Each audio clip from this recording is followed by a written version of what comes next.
आजच्या चर्चेची सुरुवात एका अशा वाक्याने करूया जे आपण सर्वांनी कुठेतरी ऐकलं किंवा वाचलं असेल. सोशल मीडियावर तर हे वाक्य खूपच लोकप्रिय आहे. दिवसातून 1 तास तुमचं आयुष्य बदलू शकतो. हे ऐकायला खूप छान वाटतं नाही का? पण खरंच हे शक्य आहे का? की ही फक्त एक आकर्षक कल्पना आहे?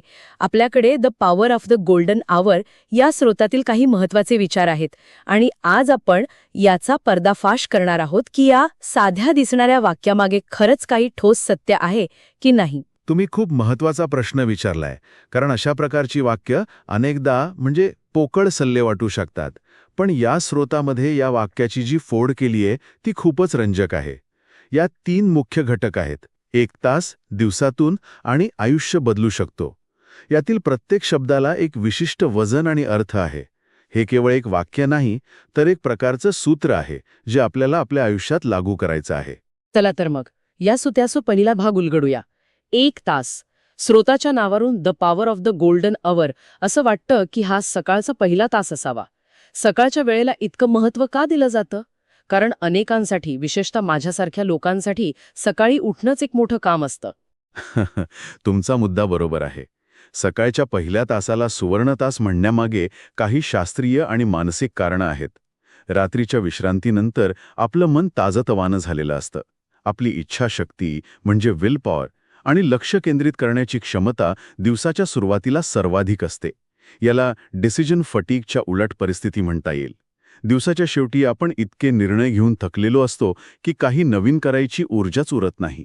म्हणजे सकाळची वेळ ही एक कोऱ्या पाटीसारखी असते. अगदी तसंच. आणि दुसरं कारण सकाळची वेळ शांत असते. बाहेरची रहदारी, फोन कॉल्स, ईमेल्स किंवा सोशल मीडियाचे नोटिफिकेशन्स यांचा व्यत्यय जवळपास नसतो.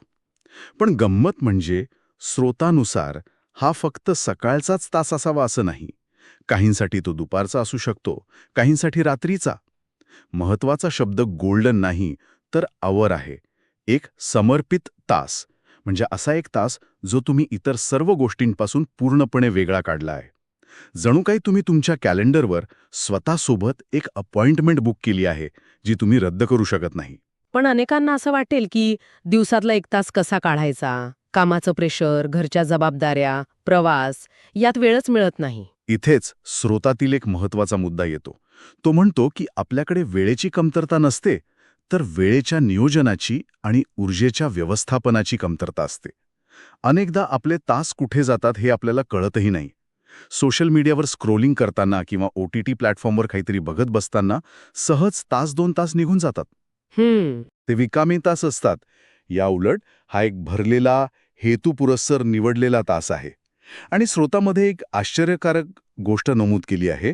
सुरुवातीला 60 मिनिटं जास्त वाटत असतील तर फक्त 20 मिनिटांपासून सुरुवात करा. अच्छा, कारण सवय लागणं महत्वाचं आहे, वेळेची लांबी नाही. हे महत्वाचं आहे. म्हणजे गुणवत्तेवर भर आहे, संख्येवर नाही. पण मला एक प्रश्न पडलाय. 1 तासच का? 1.5 तास का नाही? किंवा अर्धा तास का नाही? या संख्येमागे काही विशेष कारण आहे का? खूप छान प्रश्न आहे. स्रोताच्या विश्लेषणाप्रमाणे 1 तास हा पुरेसा वेळ आहे, ज्यात तुम्ही एखाद्या कामात खोलवर जाऊ शकता. ज्याला डीप वर्क म्हणतात. डीप वर्क, बरोबर. पण त्याच वेळी तो इतकाही जास्त नाही की तो तुमच्या दैनंदिन वेळापत्रकावर ओझं बनेल.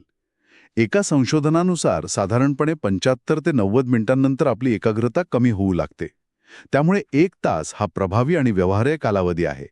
तो तुम्हाला परिणाम देतो, पण तुम्हाला थकवत नाही. तर 1 तास म्हणजे गुणवत्तापूर्ण समर्पित तास, हे स्पष्ट झालं. पण मला वाटतं खरं आव्हान तो तास निवडण्यात नाही, तर ते रोज टिकवण्यात आहे. दिवसातून हा शब्दच अनेकांना घाबरवतो नाही का? अगदी बरोबर. आणि इथंच या सूत्राची खरी शक्ती दडलेली आहे. इथे सातत्याचं, कन्सिस्टन्सी हे तत्व काम करतं. यालाच गुंतवणुकीच्या भाषेत चक्रवाढ परिणाम किंवा कंपाऊंडिंग इफेक्ट म्हणतात. हे सुरुवातीला खूप हळू काम करतं आणि म्हणूनच अनेक जण मध्येच सोडून देतात. पहिल्या दिवशी गिटार शिकायला बसल्यावर बोटं दुखतात आणि आवाज विचित्र येतो.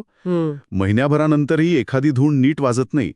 पण जर तुम्ही रोज 1 तास सराव करत राहिलात, तर वर्षभरात तुम्ही तुमचं आवडतं गाणं वाजवू शकाल. हे ऐकून मला माझीच एक सवय आठवली. मी काही महिन्यांपूर्वी रोज रात्री फक्त 15 मिनिटं रोजनिशी लिहायला सुरुवात केली. सुरुवातीला काय लिहावं हेच सुचत नव्हतं, पण आता माझ्या विचारांमध्ये इतकी स्पष्टता आलीये की तो दिवस अपूर्ण वाटतो. त्यामुळे 1 तासाने तर किती मोठा फरक पडू शकतो याची मी कल्पना करू शकते. तुम्ही अगदी योग्य उदाहरण दिलं. ही एक पायाभूत सवय किंवा कीस्टोन हॅबिट बनते. जेव्हा आपण एका गोष्टीसाठी रोज वेळ काढण्याचा निश्चय करतो आणि तो पाळतो, तेव्हा आपण नकळतपणे स्वतःला एक संदेश देत असतो की मी स्वतःला दिलेलं वचन पाळू शकतो. यातून आपला आत्मविश्वास वाढतो. हो, आत्मविश्वास वाढतो. ही सवय आपल्याला इतर ध्येय साध्य करण्यासाठी मानसिक बळ देते. त्यामुळे तो 1 तास केवळ त्या एका कामापुरता मर्यादित राहत नाही, तर तो आपल्या संपूर्ण दिवसावर आणि जीवनशैलीवर सकारात्मक परिणाम करतो. जसं एक डॉमिनो पडल्यावर बाकीचे आपोआप पडायला लागतात, तसंच. पण अनेकांना असं वाटेल की रोज 1 तास वाचन करून काय होणार आहे? गुगलवर 2 मिनिटात माहिती मिळते किंवा रोज थोडा व्यायाम करून काय फरक पडणार आहे? यावर स्रोत काय म्हणतो? स्रोत यातला फरक स्पष्ट करतो. गुगलवर मिळणारी माहिती ही इन्फॉर्मेशन असते, पण रोज वाचन किंवा अभ्यास करून जे मिळतं ते ज्ञान म्हणजे नॉलेज आणि शहाणपण म्हणजे विस्डम असतं. तुम्ही माहितीचे तुकडे जोडायला शिकता. अच्छा. व्यायामाच्या बाबतीत सुरुवातीला शरीरावर परिणाम दिसत नाही, पण तुमच्या ऊर्जेच्या पातळीवर, एनर्जी लेव्हलवर आणि मानसिक स्थितीवर, मूडवर लगेच फरक पडायला लागतो. सातत्य म्हणजे धीर, आणि आजच्या जगात धीर धरणे हीच एक मोठी शक्ती आहे. म्हणजे दिवसातून हा शब्द केवळ सातत्याबद्दल नाही, तर आत्मविश्वास, शिस्त आणि धीर याबद्दलही आहे. खूपच छान. तर आपण 1 तास आणि दिवसातून या संकल्पना समजून घेतल्या. आणि आता सर्वात महत्त्वाचा आणि सर्वात मोठा दावा, आयुष्य बदलू शकतो. आयुष्य बदलणं म्हणजे नेमकं काय? हा बदल नेमका कसा असेल? हा बदल बहुआयामी असू शकतो, आणि इथेच या वाक्याची सुंदरता दडलेली आहे. तो केवळ तुमच्या करिअरपुरता किंवा आरोग्यपुरता मर्यादित नाही. आपण काही शक्यता पाहूया. पहिली आणि सर्वात स्पष्ट शक्यता आहे कौशल्य विकास, स्किल डेव्हलपमेंट. समजा एखाद्या सॉफ्टवेअर इंजिनिअरने रोज 1 तास आर्टिफिशियल इंटेलिजन्स शिकण्यासाठी दिला. वर्षभरात तो त्याच्या क्षेत्रातील इतरांपेक्षा खूप पुढे निघून जाईल. त्याला नवीन संधी मिळतील, त्याचा पगार वाढू शकतो. म्हणजे हे फक्त छंद जोपासण्यापुरतं नाही, तर व्यावसायिक प्रगतीसाठी महत्त्वाचं आहे. आजकाल कंपन्यांमध्ये सतत नवीन सॉफ्टवेअर, नवीन पद्धती येतात. रोज 1 तास त्यासाठी दिला तर इतरांपेक्षा पुढे राहता येईल. नक्कीच. दुसरी शक्यता आहे शारीरिक आणि मानसिक आरोग्य. आजच्या धावपळीच्या जीवनात आपण अनेकदा आरोग्याकडे दुर्लक्ष करतो. पण जर तो 1 तास फक्त व्यायामासाठी, ध्यानासाठी किंवा योगासाठी वापरला तर त्याचे दूरगामी फायदे मिळतील. पण इथे एक अडचण येते. कोणती? लोक मोठ्या ध्येयाने सुरुवात करतात. मी रोज 1 तास जिममध्ये जाऊन घाम गाळेन, आणि 2 दिवसातच ते थकतात. होतं असं. स्रोत म्हणतो, सुरुवात सोपी करा. रोज 1 तास फक्त चालायला जा. संगीत ऐकत चाला. याने फक्त शरीर नाही तर मनही शांत होतं. हळूहळू तुमचं शरीर आणि मन अधिक सक्षम बनेल, आणि मग तुम्ही व्यायामाची तीव्रता वाढवू शकता. म्हणजे इथेही लहान सुरुवात करा, हेच तत्व लागू होतं. आणि तिसरा महत्त्वाचा पैलू म्हणजे ज्ञान संपादन, नॉलेज ॲक्विजिशन. हो, रोज 1 तास फक्त वाचन किंवा एखाद्या आवडीच्या विषयाचा, जसं की इतिहास, विज्ञान किंवा अर्थशास्त्र, अभ्यास केल्याने ज्ञानाची कक्षा प्रचंड रुंदावते. माहितीच्या या युगात ज्याच्याकडे ज्ञान आहे तो इतरांपेक्षा नेहमीच एक पाऊल पुढे असतो. बरोबर. या ज्ञानामुळे निर्णय घेण्याची क्षमता सुधारते आणि जगाकडे पाहण्याचा एक व्यापक दृष्टिकोन मिळतो. आणि यात आत्मसुधार, सेल्फ इम्प्रूव्हमेंट हा एक महत्त्वाचा मुद्दा राहतो, ज्याकडे आपण अनेकदा दुर्लक्ष करतो. अगदी. तो 1 तास आपण फक्त स्वतःसोबत घालवू शकतो.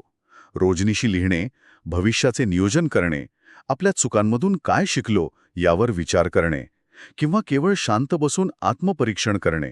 हे तर खूपच कठीण वाटतं. हे ऐकायला खूप निष्क्रिय वाटू शकतं, पण ही सर्वात सक्रिय क्रिया आहे. यामुळे आपल्या विचारांमध्ये स्पष्टता येते, आपण कोण आहोत, आपल्याला आयुष्यात काय हवंय हे समजायला मदत होते.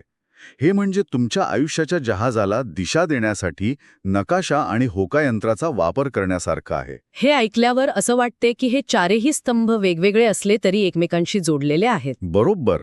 आणि इथेच या वाक्याचा खरा अर्थ दडलेला आहे. जसं की आरोग्य सुधारल्यास कामावर लक्ष केंद्रित करण्याची क्षमता वाढते. हो. नवीन कौशल्य शिकल्याने आत्मविश्वास वाढतो, ज्याचा थेट परिणाम तुमच्या सामाजिक आणि वैयक्तिक नात्यांवरही होतो. खरंय.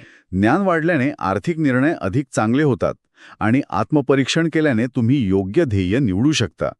त्यामुळे हा बदल केवळ एका क्षेत्रात न होता संपूर्ण आयुष्य व्यापतो. म्हणूनच ते वाक्य तुमचं काम सुधारेल किंवा तुमचं आरोग्य सुधारेल असं म्हणत नाही. ते म्हणतं तुमचं आयुष्य बदलेल. तर आजच्या या चर्चेतून एक गोष्ट स्पष्ट झाली. दिवसातून 1 तास तुमचं आयुष्य बदलू शकतो हे वाक्य केवळ एक मोटिवेशनल कोट नाही, तर त्यामागे एक ठोस कृती योजना आहे.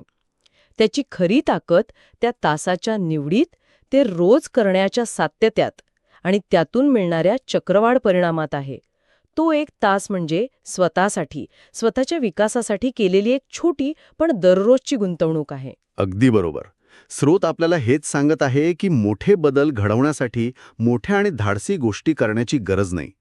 अनेकदा आपण मोठ्या ध्येयांच्या दबावाखाली सुरुवातच करत नाही. नाही करत.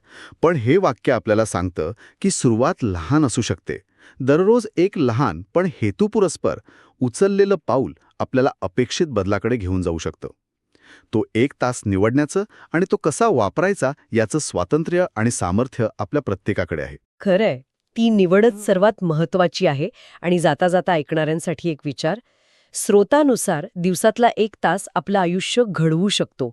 पण विचार करण्यासारखा प्रश्न हा आहे की जे तास आपण जाणीवपूर्वक निवडत नाही, जे तास नकळतपणे सोशल मीडियावर किंवा नुसता विचार करण्यात निघून जातात, ते तास आपल्या आयुष्याचं नकळतपणे काय बिघडवत आहेत? ती न लिहिलेली पुस्तकं, ती न शिकलेली कौशल्य, ती न सुधारलेली नाती, या सगळ्याची किंमत आपण त्या वाया जाणाऱ्या